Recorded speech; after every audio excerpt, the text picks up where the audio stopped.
In a world filled with chaos and confusion, there exists a sanctuary where one can find solace and unexpected surprises.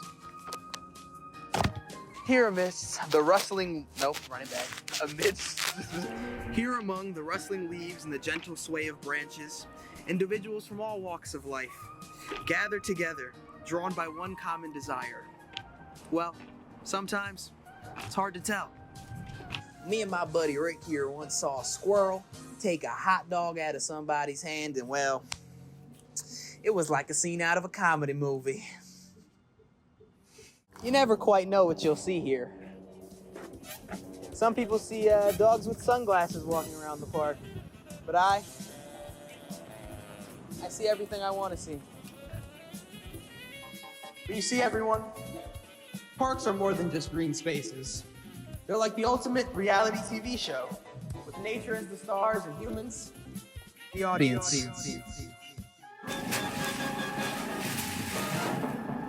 You never know what's gonna happen at the park. One minute you're looking at flowers, and the next you're chasing after that rogue turtle named Speedy.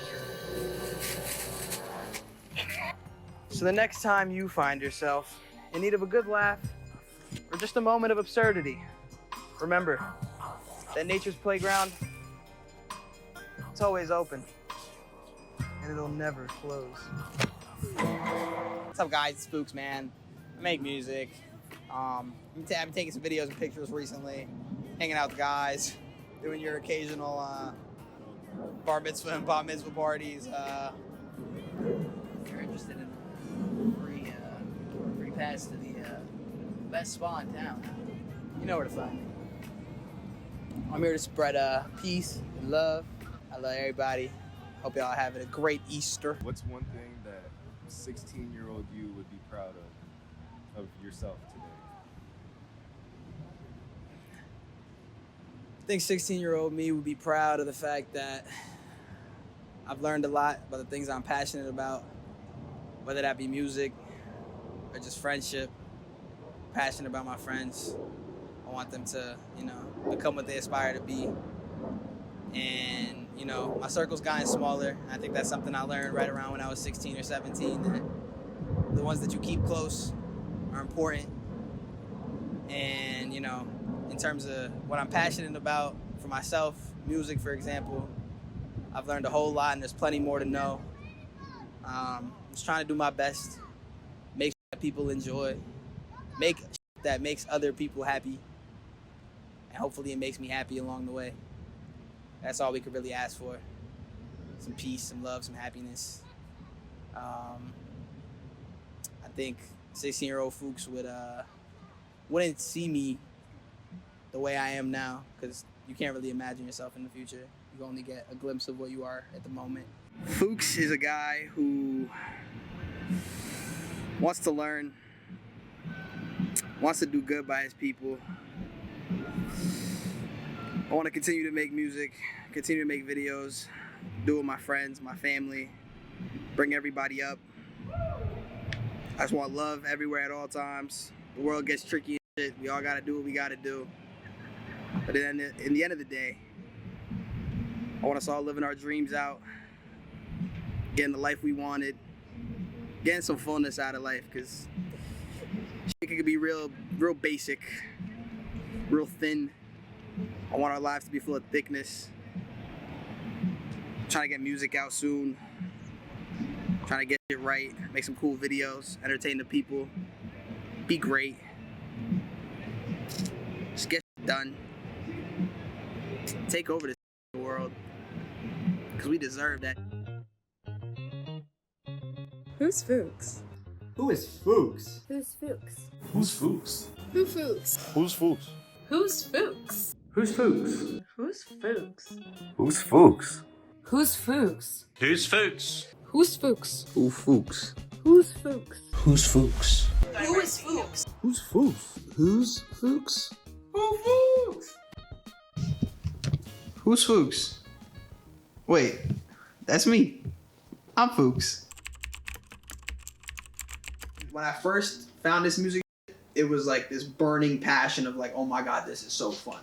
Like nothing mattered. Like, it didn't matter if I thought it was good or bad because I didn't have a scope of good or bad. Like, whatever I was doing, it had to be good because it's the best thing I'd done so far because I was just starting.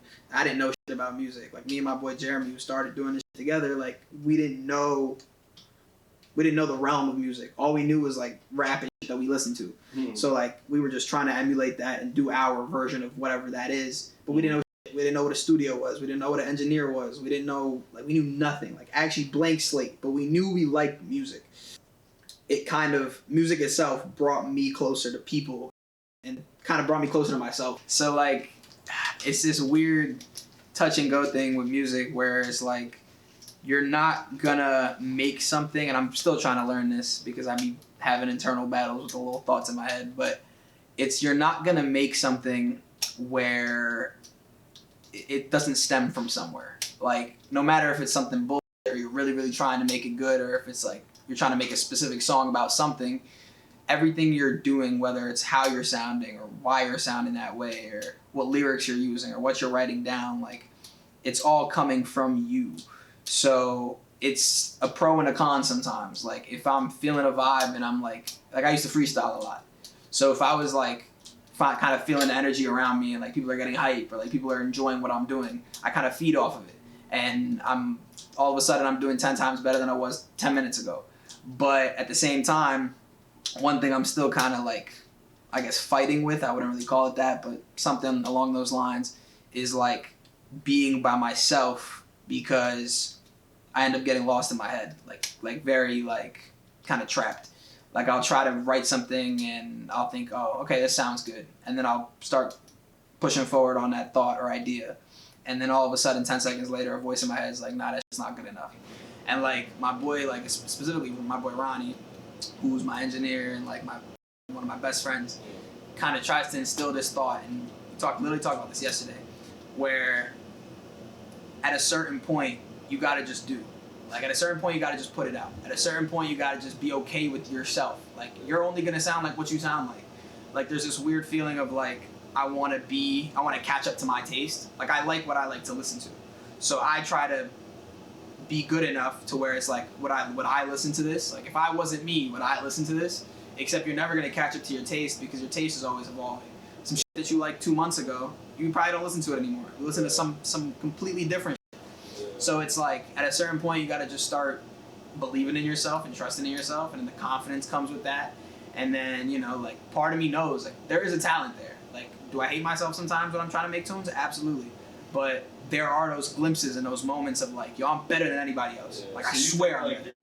I don't know if I stand on this, but part of me, I think, wishes that when I had started doing this, when I had first gotten into the studio and making bullshit, that I had started releasing right away.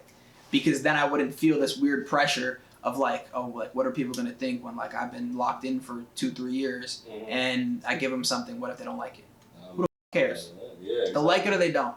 And then I'll keep making shit, and then maybe they'll like the next shit more. People are only gonna care if they care. Like, people are telling me, yo, drop, but like, there's so much pressure to put out something good, but then at the same time, there's no pressure in terms of a timeline. Like, nothing will change in my life in terms of like I won't die, I don't know, but like, I won't die tomorrow if I don't drop something, but like a week from then, like, I'll be good. Like, there's no difference between if I drop today or in a week from now, but then that keeps happening, and all of a sudden it's been a year, you know? Am I making this good enough? It's this weird fight of like, is it good enough? But like, at some point I just gotta let go, so.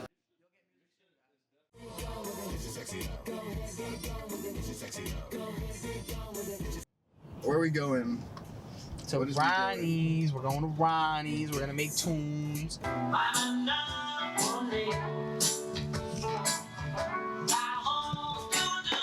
Ronnie, you ever go to a store? Be like, yo, I need that.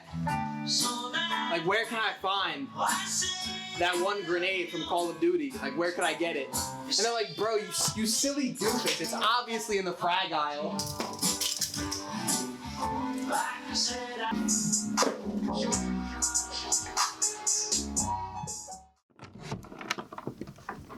What's going on? What you doing with that camera, man?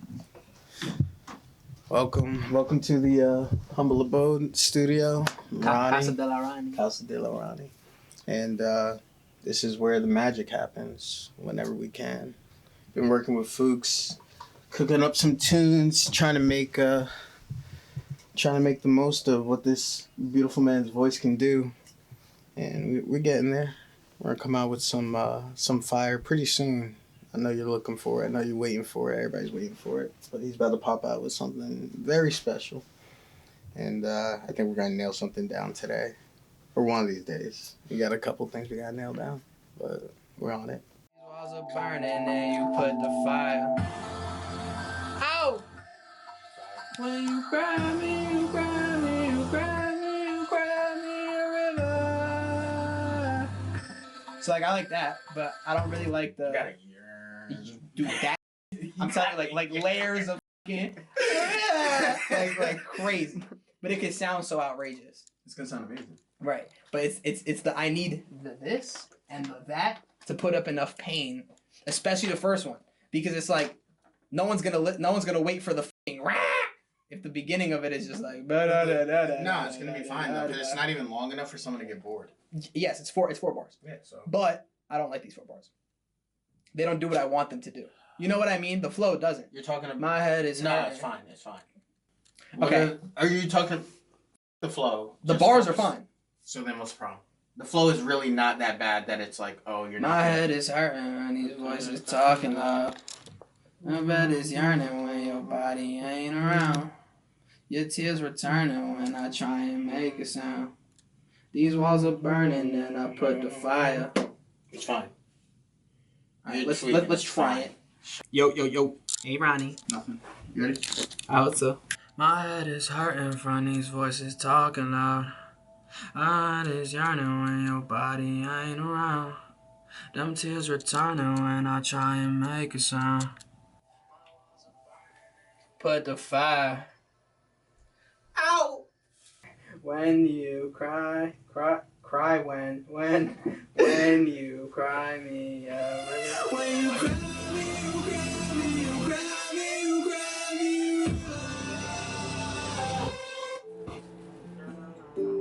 On the table, I'm missing when you kissing what you gave up.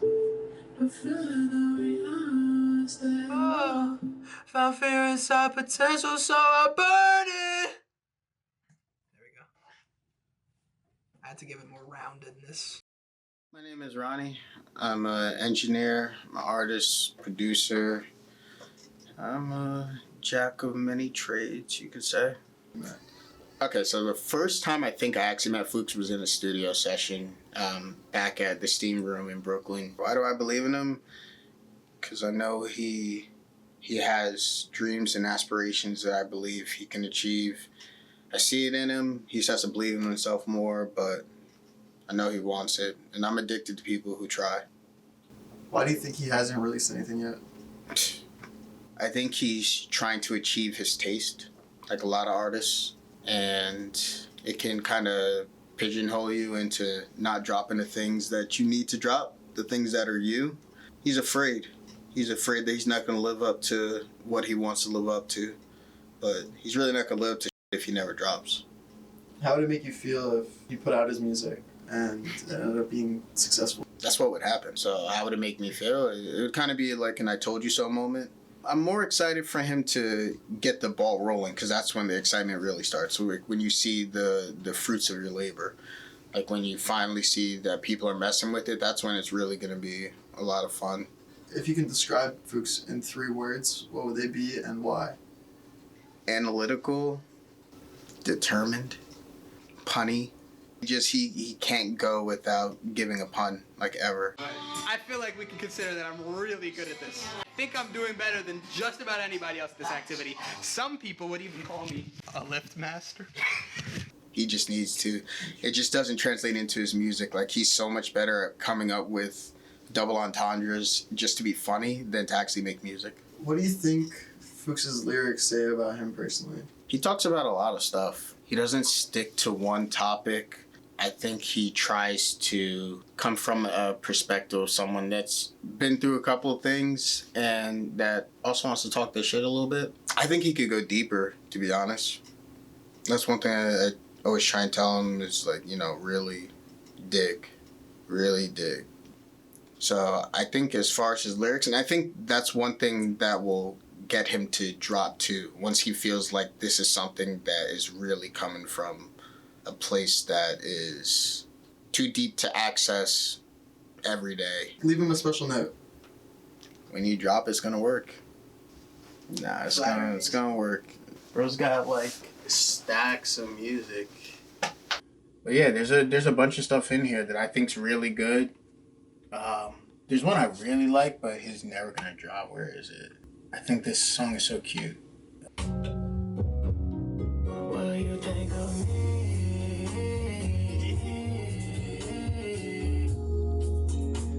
We was gonna go to the city and go to the Met Gala, but then I realized my pants were coming.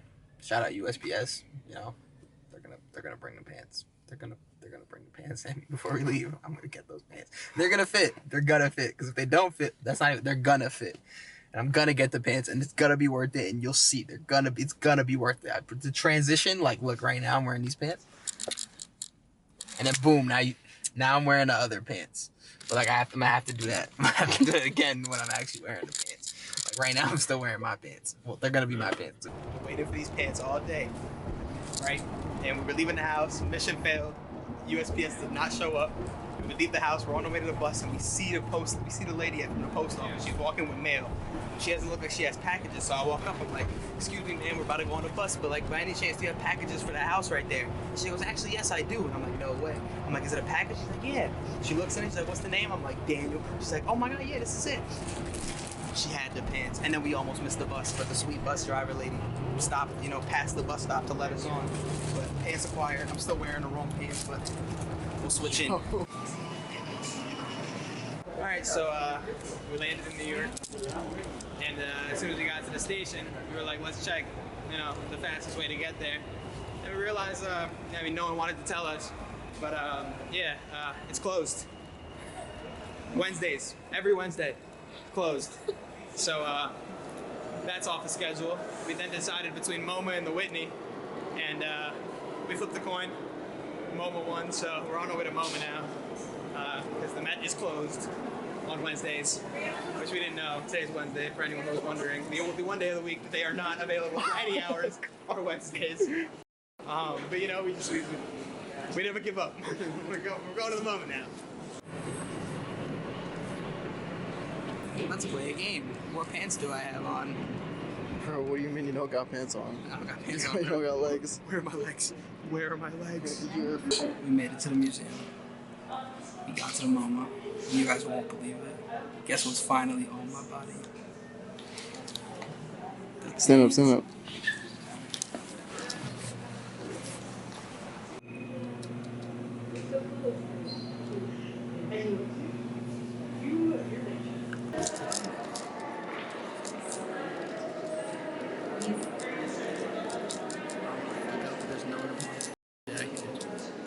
Hold it. The floors here feel so floor-like. Want some whimsical wisdom? I do. My mouth is too dry. Yeah, sometimes all you want is water. Until the water finds you. Call me a crazy man. But that's just spaghetti. You think that kind of, not fear, but for lack of a better word. No, it is like a fear, yeah.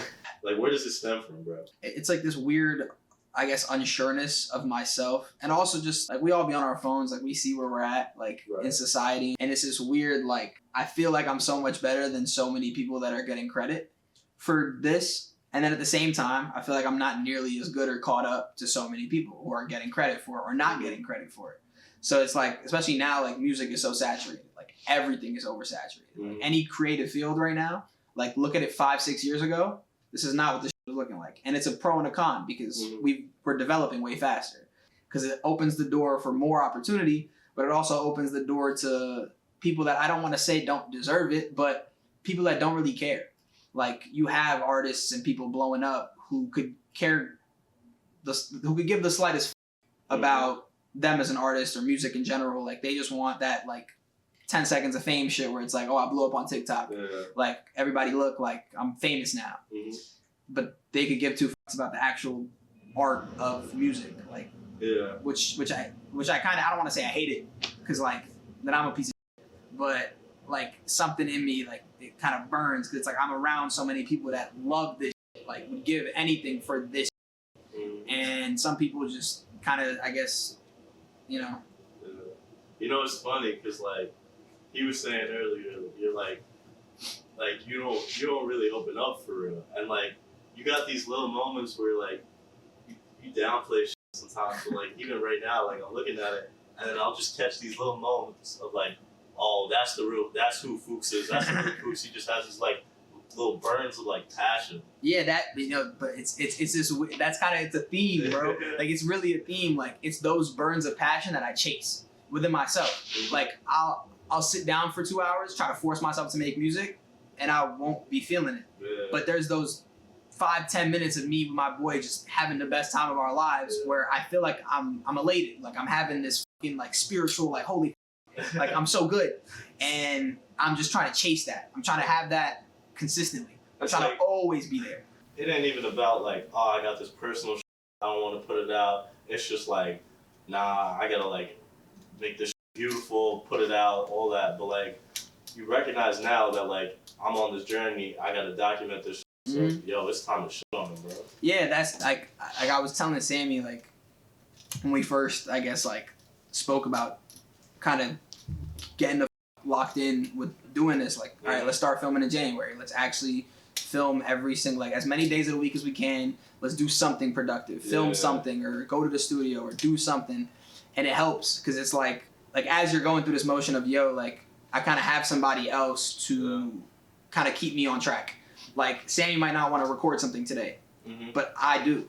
Yeah. So I'll be like, yo, Sammy, I want to record something today. He might not be with it originally, but now because I'm asking him to, he's going to get up and do it. Yeah. And then all of a sudden now he's into it. And then vice versa. Like I might want to lay on my bed all day and f*** off and not see the world. But if Sammy calls me, he's like, yo, we got to film an interview today. All right, I got to get up and film an interview today. Yeah. And it's going to push us further. Hell yeah. I think we got a hell of a clip, so